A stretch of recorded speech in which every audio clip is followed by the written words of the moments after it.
Break के बाद एक बार फिर आप सभी का स्वागत है। तो जिस तरीके से अखिलेश यादव के बयान के बाद सियासी हलचल तेज हो गई और उत्तर प्रदेश में बीजेपी की तरफ से जो विरोध अब अखिलेश यादव का किया जा रहा है, लखनऊ में जिस तरीके से देर रात पोस्टर लगाई जाती है और अखिलेश यादव से माफी की मांग की जाती है, तो आज इसी मुद्दे पर करेंगे चर्चा। और चर्चा में शामिल होने के लिए हमारे साथ बीजेपी के एमएलसी सुभाष यदुवंश हमारे साथ जुड़ चुके हैं। सुभाष जी, आपका बहुत बहुत स्वागत है हमारे साथ इस खास प्रोग्राम में।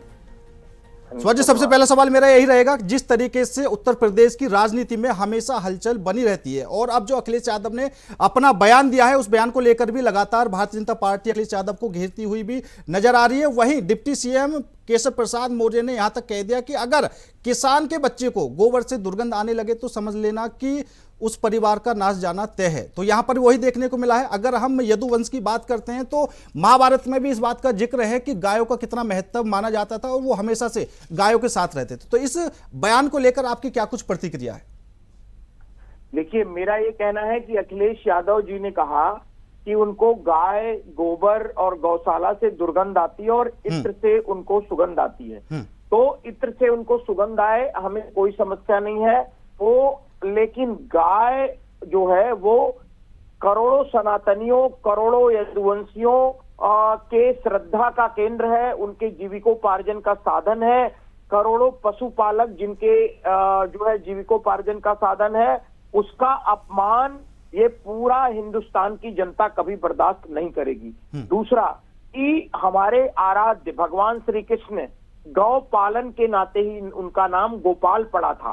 ये अखिलेश यादव का ये बयान भगवान श्री कृष्ण का अपमान है, सनातन धर्मियों का अपमान है, पूरे भारत वंशियों का अपमान है, यदुवंशियों का अपमान है, गुर्जर समाज के लोगों का अपमान है, जाट समाज के लोगों का अपमान है। ये उन सब लोगों का अपमान है जो खेत में काम करते हैं, मजदूरी करते हैं, जो गौ पालन करते हैं, जिनके पास मवेशी रहते हैं। और हिंदू धर्म में तो पवित्रता की पर्यायवाची है गाय, और गाय गंगा गंगोत्री से ही सनातन किसकी पूरी रचना क्रिएट की जाती है। और ये अपमान हम लोग नहीं सहेंगे और ऐसे लोगों को राजनीति नहीं करने देंगे जब तक वो माफी नहीं मांगेंगे।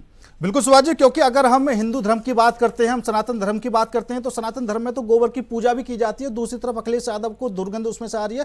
अगर हम बात करें, क्योंकि काफी समय से ये भी मांग उठ रही है कि गाय को राष्ट्र माता घोषित किया जाना चाहिए, तो सरकार का क्या कुछ रुख है इसको लेकर? बिल्कुल, हम सब लोग सरकार अपने हिसाब से, देखिए हमारी सरकार तो, हमारी विचारधारा तो गौरक्षा आंदोलन पिछले 50 साल से चला रही थी। और हमारे माननीय मुख्यमंत्री जी का जो जिस पीठ के वो पीठाधीश्वर है, उसका नाम ही गोरक्षपुर का नाम ही, गोरक्ष पीठ का नाम गौरक्षा के नाम पर पड़ा हुआ है। तो हम लोगों का तो जीवन का और सामाजिक राजनीतिक जीवन का प्रमुख अंश है ये। और लगातार देखिए गायों के संरक्षण के लिए अरबों रुपए खर्च करके उत्तर प्रदेश में गौशालाओं का निर्माण हुआ है, वहां पर तमाम कर्मचारी रखे गए हैं। और इनके जमाने में क्या होता था समाजवादी पार्टी के, गाय माता सड़कों पे ऐसे घूमती रहती थी और जो अवैध कत्लखाने खुले थे उनमें जाकर के स्लॉटर करने का काम किया जाता था अवैध कत्लखानों में। इनके जो लोग गाय काटने वाले हैं उनके साथ अखिलेश यादव खड़े हैं और उनके साथ खड़े होकर के गाय पालने वालों का अपमान कर रहे हैं। इनको माफी मांगनी पड़ेगी। नहीं सुभाष जी, अगर हम बात करें, क्योंकि मेरी बात का बुरा मत मानना, आज भी कुछ जगह ऐसी हैं कि वहां पर भी गाय और जो और पशु हैं वो सड़कों पर आज भी खुले हुए मिल जाते हैं। तो आखिर किसकी कमी है ये? क्या प्रशासन की कमी है या वहां पर? मैं बिल्कुल आपकी बात का मैं बिल्कुल लोकतांत्रिक तरीके से जवाब दूंगा। और मैं आपकी बात को ये कह रहा हूं, देखिए हमारी सरकार देखिए, जब गाय रहेंगी तो कुछ एक गाय छूट भी जाती है। एग्जाम्पल के लिए मान लीजिए, हमारी सरकार ने इसके अतिरिक्त क्या किया है, गौशाला के अलावा 900 रुपए हमारी सरकार देती है एक पशु को, अगर कोई ले जाकर के अपने पास पालता है तो। अगर आप 4 पशु पालते हैं तो 9,3600 रुपया आपको मिलेगा। ये हमारी सरकार ने देने का काम किया। अब मान लीजिए इतनी बड़ा उत्तर प्रदेश है, 30 करोड़ की जनसंख्या का, लोग मान लीजिए करोड़ों लोग गाय पालें, अब कोई छोड़ देता है चरने के लिए, सरकार लगातार उन्हें समझाती है, ये करती, सरकार थोड़ी ना गाय छोड़ रही है। सरकार तो गाय को पकड़ के लाकर गौशाला बना करके और उनको खाना खिलाने पिलाने, उनकी सेवा का कार्य कर रही है। ठीक है सुभाष जी, अगला सवाल ले लेते हैं, क्योंकि समाजवादी पार्टी की अगर बात आती है तो कई तरीके के बयान निकलकर सामने आ जाते हैं। एक पिछले दिनों बयान अबू आजमी हैं, उनके विधायक, उन्होंने दिया था और औरंगजेब को उन्होंने अपना आदर्श मान लेते हैं, ऐसा कह लेते हैं, हीरो बना दिया उनको, एक अच्छा इंसान बना दिया उन्होंने। उसके बाद अब समाजवादी पार्टी के ही सांसद हैं रामजी लाल सुमन, उन्होंने फिर एक बयान दे दिया, राणा सांगा को उन्होंने साफ तौर पर गद्दार कह दिया। देखिए, इन लोगों का नाम मत लिया करिए, हमको बहुत गुस्सा आ जाता है इन लोगों का नाम सुन के। ये समाजवादी पार्टी, नमाजवादी पार्टी, और ये जो है इनके, ये नमाजवादी पार्टी जो है, इसके एक नेता ने पहले भारत माता को डाइन कहा। आप कल्पना करिए, तभी ये सब क्या करते हैं कि बोलेंगे। बताइए, राणा सांगा जिन्होंने अपनी पीठ पर 78 वार चोट के निशान थे, जिनके हाथ कट गया था, जिनको युद्ध करते हुए जिनकी आंख चली गई थी, जो महाराणा प्रताप के वंशज थे, जो हमारे नायक हैं, उनका अपमान करने का काम करते हैं। और ऐसे औरंगजेब और जिन्होंने मंदिरों को तोड़ा, और उन मुगल आक्रांताओं ने जिन्होंने सनातन के करोड़ों लोगों का, बहु बेटियों की इज्जत के साथ खिलवाड़ किया, और जिन्होंने हिंदू धर्म के प्रतीकों को तहस नहस करने का काम किया, और उनको ये सब महिमा मंडित करते हैं। मतलब ये कल्पना से परे की बात है कि ये भारत जैसे देश में है, दूसरे देश में होते तो हमको लगता है इनको कोर्ट के माध्यम से मतलब उम्र कैद की सजा दे दी जाए। मतलब ऐसा नहीं है, क्योंकि अखिलेश यादव ने तो उनके बयान का समर्थन किया ही किया, और बाकी जो कुछ लोग हैं वो भी उनके समर्थन में उतर कर आ गए। उनका कहना है कि यादव वोट के तुष्टीकरण में इतना मतान्ध हो गए हैं कि ये जिस कुल में पैदा हुए, जिस गाय माता का दूध पी करके बड़े हुए हैं, उसका भी इनको ख्याल नहीं रहा। और वो अपने यदुवंशी जिनकी जीविकोपार्जन का स्रोत गाय माता, उनसे इनको बदबू आने लगी। और सुनिए, जो बदबू की जगह है वहां इनको सुगंध आ रही है। अरे भाई, भगवान गजब है। माता इसमें नवरात्र का वर्ष चल रहा, मैं माँ भगवती से कल्पना करता हूँ, अरे आशीर्वाद मांगता हूँ, इनको सद्बुद्धि दे और ये माफी मांग लें, इनका कुछ भला हो जाएगा। नहीं, बिल्कुल सुभाष जी, जब सुभाष जी माफी की बात सामने आती है तो समाजवादी पार्टी के नेता साफ तौर पर कह देते हैं कि कुछ भी हो जाए हम माफी नहीं मांगेंगे। ऐसा ही रामजी लाल सुमन ने कहा कि कुछ भी हो जाए माफी नहीं मांगेंगे। और दूसरा समझने वाली बात यह है कि जब तुष्टीकरण की बात होती है, जब राजनीति की बात होती है, तो राजनीति भी अलग तरीके से की जाती है। अब अखिलेश यादव की तरफ से कहा जा रहा है कि भैया वो एक दलित सांसद है, इसलिए उनके घर पर हमला किया गया। मायावती की तरफ से साफ कर दिया गया कि अगर सांसद है तो दलित उनको ना गिने। ठीक है, जब गेस्ट हाउस कांड हुआ था, देखिए तो एक बात बताइए, हाँ, कि जो व्यक्ति खुद ही गुंडों को बुलवा के लोगों को मरवा रहा हो, जो व्यक्ति इतने बड़े नायक का जो है, जो मतलब ऐसा नहीं कि कोई क्षत्रिय समाज के खाली राणा सांगा नायक है, गाय ऐसा नहीं है कि केवल यदुवंशी लोग पालते हैं, ये तो सब पूरे सनातन धर्म के लोगों का, और इवन मैं तो कहता हूं और भी बहुत धार्मिक लोग इन लोगों को मानते हैं, उनका अपमान करने का काम करते हैं। तो आपको तब याद आता है कि वो दलित थे। और अंबेडकर, सुनिए, अंबेडकर जी के नाम पर कन्नौज में जहां इन्होंने इत्र वाला स्टेटमेंट दिया है, वहीं पर अंबेडकर जी के नाम पर मेडिकल कॉलेज का नाम था, इन्होंने नाम बदलने का काम किया था। ये गेस्ट हाउस कांड भूले ना, बहन मायावती जी जो करोड़ों दलितों के लिए जो है वो मतलब मानते हैं उनको दलित लोग, उनके साथ गेस्ट हाउस में क्या कांड किया था ये पूरा सब लोग जानते हैं इनकी पार्टी ने। और इसके अलावा मूर्ति भी तोड़ने का काम कन्नौज में, अंबेडकर जी की मूर्ति तोड़ने का काम भी समाजवादियों ने अखिलेश जी के नेतृत्व में किया था। तो लोग जानते हैं इनका चेहरा। ये तो अनर्गल, इनको सिर्फ एक वोट बैंक से मतलब है, वो मुस्लिम वोट बैंक के तुष्टीकरण का काम करते हैं। और उनको भी ये खाली वहां जो उनका मदरसा होता है उसी में पढ़ने, उनको टेक्नोलॉजी सीखें, वो विज्ञान सीखें, ऐसा इनका कोई प्रयोजन नहीं है। ये केवल ऐसे कटमुल्ला टाइप के नेताओं को अपने यहाँ पाले हुए, जो उल्टा सीधा स्टेटमेंट दे करके उनके अंदर जो है वो आग भड़काने का काम करते, समाज को बांटने का काम करते हैं, सनातन का अपमान करते हैं। प्राण प्रतिष्ठा भगवान की हुई, उसमें गए नहीं, और कुंभ में गए कहने लगे हमको वीवीआईपी प्रोटोकॉल मिलना चाहिए। इस तरह मतलब मानसिक संतुलन खो दिए हैं बेचारे, लग रहा है इनका दवाई कराना पड़ेगा। सुभाष जी, अगर मुस्लिम तुष्टीकरण की बात होती है, मुस्लिम वोटों की बात होती है, तो अब की बार ईद पर सौगाते मोदी बीजेपी की तरफ से भी दी जा रही है। मैं ये कह रहा हूं कि देखिए मेरी बात समझिए। हाँ। मोदी जी जब गुजरात के मुख्यमंत्री थे तो वो कहते थे कि मैं 5 करोड़ गुजरातियों की बात करता हूं। आज भी मोदी जी जब कोई बात बोलते हैं, मोदी जी दुनिया के सबसे लोकप्रिय नेता हैं और जब भी वो कोई बात बोलते हैं तो बोलते हैं कि मैं 140 करोड़ हिंदुस्तानियों का समर्थन मेरे साथ है। बिल्कुल। और वही ये कहते हैं कि सबका साथ सबका विकास उनकी कालजयी योजना है, उज्ज्वला योजना, और उनकी कालजयी योजना है जो शौचालय योजना, प्रधानमंत्री आवास योजना। तो ऐसी तमाम योजनाओं में अल्पसंख्यक समाज के लोगों को भी लाभ मिलता है। मैं तो बार बार बोलता हूं कि सबकी बात करिए। अभी सुनिए, अभी अखिलेश जी गए, क्या हम उनको मना थोड़ी कह रहे हैं, वो ऐसे हाथ उठा के फिर नीचे कर लिए। वहां पर जब गए थे अभी इफ्तार खाने, अरे भाई पूरा जोड़ लेते, हमारी तरफ से कोई दिक्कत नहीं है। टोपी पूरा पहन लीजिए, हमारी तरफ से कोई दिक्कत नहीं। इत्र लगा के किसी मौलाना जी से अभिमंत्रित करा के और ताबीज पहन लीजिए, इत्र का सुगंधित करिए, हमें कोई दिक्कत नहीं। हमें दिक्कत है और रहेगी अगर आप गाय का अपमान करेंगे तो। हमें दिक्कत है और रहेगी अगर आप गौशाला के बारे में कुछ गलत बोलेंगे तो। हमें दिक्कत है और रहेगी अगर आप गोबर के बारे में, गोबर जानते क्या है?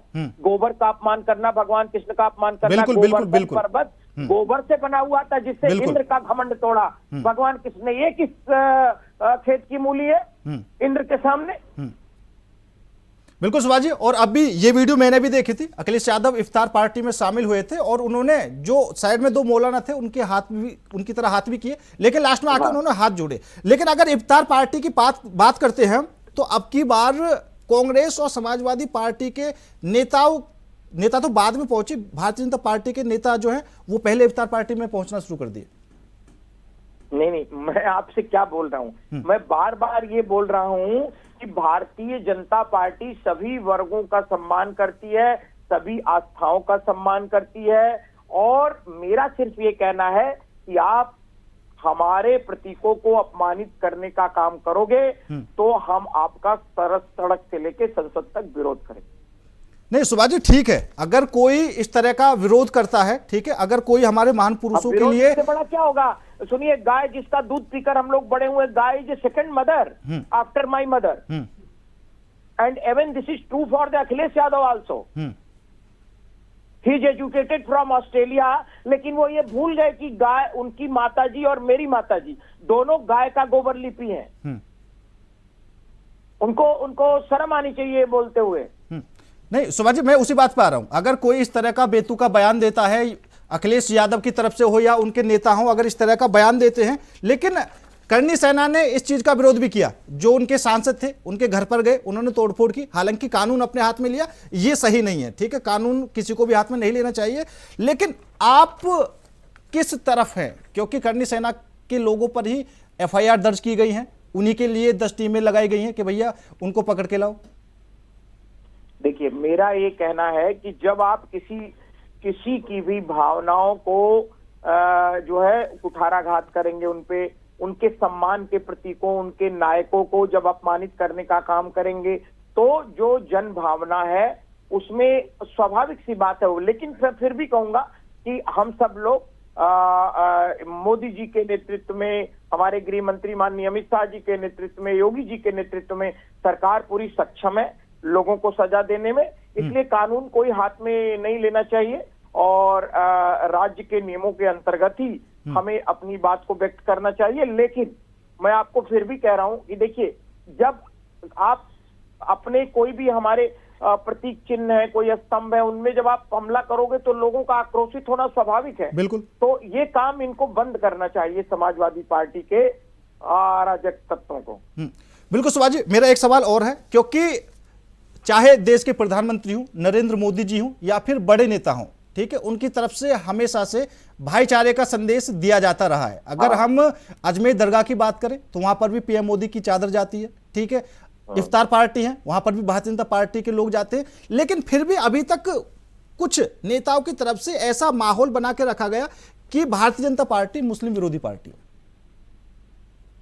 नहीं, देखिए क्या है, हमारी जो पार्टी है, मैं बार बार बोल रहा हूं, हमारे प्रधानमंत्री, अब देखिए हर विषय पर कौन क्या बोल रहा है क्या नहीं, हमारा क्या है, सबका साथ, सबका विकास, सबका विश्वास, सबका प्रयास, ये मूल मंत्र है भारतीय जनता पार्टी का। और सुनिए, हमारी पार्टी का लक्ष्य क्या है? प्रणय अंत्योदय, पथ अंत्योदय, लक्ष्य अंत्योदय। तो सरकार और संगठन दोनों का विजन क्लियर है, दृष्टि क्लियर है, और ये भी क्लियर है कि राम का अपमान कोई नहीं कर सकता, महाराणा प्रताप का अपमान कोई नहीं कर सकता, गाय का अपमान कोई नहीं कर सकता। ये करेगा तो हम लोग उसको लोकतांत्रिक तरीके से दंडित करने का काम करेंगे। नहीं, बिल्कुल सुभाष जी, जो अपमान करेगा उसके खिलाफ तो कार्रवाई करनी भी जरूरी है, लेकिन जो साफ यही बोल ले कि मैं माफी मांगूंगा ही नहीं, तो उसके खिलाफ क्या करेंगे आप? नहीं माफी मांगेंगे तो हम लोग आंदोलन को इतना प्रचंड करेंगे कि ये 27 सीट के लिए तरस जाएंगे। 27 तक चलेगा ये आंदोलन। चलिए, 27 से याद आया, 27 की तैयारी भी समाजवादी पार्टी की तरफ से बहुत जोरों पर चल रही है। क्या तैयारी है इनकी तैयारी सुनिए, राष्ट्रीय अध्यक्ष घरे में है, राष्ट्रीय उपाध्यक्ष घरे में है, राष्ट्रीय महामंत्री घरे में है, सारी योजना रचना घरे में है। इनके यहाँ भिंडी की तरकारी बनने की योजना और पार्टी में टिकट देने की योजना, दोनों घर के लोग बनाते हैं। मतलब आप मानते हैं, जो आप मानते हैं डिप्टी सीएम केशव प्रसाद मौर्य जी ने जो कहा था कि 2027 तक तो हो सकता है समाजवादी पार्टी समाप्तवादी पार्टी बन जाए? मैं आदरणीय केशव मौर्य जी के बयान को 100% समर्थन करता हूं। उन्होंने बिल्कुल सही बात की है कि समाजवादी पार्टी समाप्तवादी पार्टी हो जाएगी। अब भारतीय जनता पार्टी की आगे हो जाएगी, पार्टी ही नहीं रहेगी जी। अब अगर आगे की बात करें, भारतीय जनता पार्टी की क्या कुछ रणनीति रहने वाली है? क्योंकि जैसे जैसे चुनाव नजदीक आते रहते हैं तो ये जो बयानबाजी का दौर भी लगातार शुरू हो जाता है। और ऐसा नहीं है कि अगर किसी को नहीं पता, अखिलेश यादव को नहीं पता कि मैं क्या बोल रहा हूं, सबको पता रहता है। जानबूझकर एक माहौल क्रिएट करने के लिए इस तरीके के बयान बोले जाते हैं। मैं आपकी तारीफ करना चाहूंगा कि आपने बहुत अच्छा बोला कि उनको पता था। कई लोग बोल रहे हैं कि उनसे गलती से निकल गया, कई लोग बोल रहे हैं कि उनका वो अर्थ नहीं था। वीडियो बिल्कुल क्लियर है, उनको वो पता था और उन्होंने मुस्लिम तुष्टीकरण करने के कारण अपनी बिरादरी का अपमान किया है। और उन्होंने लोकसभा के चुनाव में 5 के 5 टिकट जो यादव जाति के नाम पर दे रहे थे वो अपने घर में दे दिया। एक टिकट जो बचा था वो भी उपचुनाव में अपने घर में दे दिया। तो यादव लोग जो इनकी पार्टी में है, उनका काम खाली दरी बिछाना और झंडा उठाना। हमसे पूछ रहे थे वो लोग, बताइए भाई साहब हम क्या करें? एक कैमरे के सामने और सोशल मीडिया में तो बेचारे इनका पक्ष रखते हैं क्योंकि उनकी नौकरी है, लेकिन जब अकेले में आप मिलेंगे तो अपनी व्यथा रोते हैं। तो हमने उनसे कहा भाई गौ काटने वालों के साथ क्यों खड़े हो, गौ पालकों के साथ आकर के खड़े हो। भारतीय जनता पार्टी गौ रक्षा की वाली पार्टी है, तो गौ पालक जो है वो बीजेपी के साथ रहेंगे और इनके साथ इनके सैफई वाले के पापों की सजा यदुवंशी क्यों भुगतेगा? वो भाजपा के साथ रहेगा, सत्ता में रहेगा। ठीक है सुभाष जी, अभी मेरा लास्ट सवाल रहेगा आपसे, क्योंकि आपने आरएसएस की बात की तो उससे भी याद आया मुझे कि कल प्रधानमंत्री नरेंद्र मोदी नागपुर आरएसएस मुख्यालय गए थे और ऐसा पहली बार हुआ है, नरेंद्र मोदी प्रधानमंत्री बनने के बाद पहली बार गए हों। और प्रधानमंत्री नरेंद्र मोदी ही नहीं, देश का कोई प्रधानमंत्री हो वो पहली बार गया हो। तो क्या जो बीच में लगा था कि कहीं ना कहीं जो खटास आ रही थी, जैसे लोकसभा के चुनाव में हमने देखने को मिला कि वहां पर भारतीय जनता पार्टी को काफी ज्यादा नुकसान हो गया, लेकिन जैसे ही फिर आगे के लिए आरएसएस की मजबूती मिली, उनका साथ मिला, तो हरियाणा चुनाव में पार हो गए, महाराष्ट्र में पार हो गए और अब दिल्ली में पार हो गए। ठीक है, हम सब लोग स्वयं सेवक हैं और माननीय प्रधानमंत्री जी भी स्वयं सेवक हैं। और अभी हमारे गृह मंत्री जी ने भी देखिए बोला कि जो राष्ट्रीय स्वयं सेवक संघ का जो योगदान है उसको किसी चीज से मापा नहीं जा सकता। राष्ट्र के बारे में मतलब राष्ट्र भक्तों की फौज तैयार करने से बड़ा और क्या काम हो सकता है लोक सेवा का? बताइए, इतने लोक सेवक विभिन्न क्षेत्रों में निकले हैं राष्ट्रीय स्वयं सेवक संघ के, और हम लोगों को गर्व है कि हम एक स्वयं सेवक हैं। ठीक है सुभाष जी, हमारे साथ आपने इतना कीमती वक्त अपना दिया उसके लिए काफी ज्यादा धन्यवाद। बहुत धन्यवाद, आभार आपका। तो जिस तरीके से उत्तर प्रदेश में अब सियासी माहौल बना हुआ है और लगातार अखिलेश यादव का बयान हो या फिर अखिलेश यादव के जो नेता हैं उनका बयान हो, उनके बयान को लेकर लगातार भारतीय जनता पार्टी की तरफ से विरोध प्रदर्शन किए जा रहे हैं। अगर एक तरफ समाजवादी पार्टी के सांसद कोई बयान देते हैं तो दूसरी तरफ करणी सेना भी लगातार विरोध प्रदर्शन करने से लगी हुई है और उनकी तरफ से भी लगातार चेतावनी भी सामने आ रही है कि माफी मांगो वरना राजनीतिक करियर समाप्त होने की कगार पर है। फिलहाल मेरे साथ इस खास पेशकश में इतना ही। बाकी देश और दुनिया की तमाम खबरों के लिए देखते रहिए इंडिया वॉइस।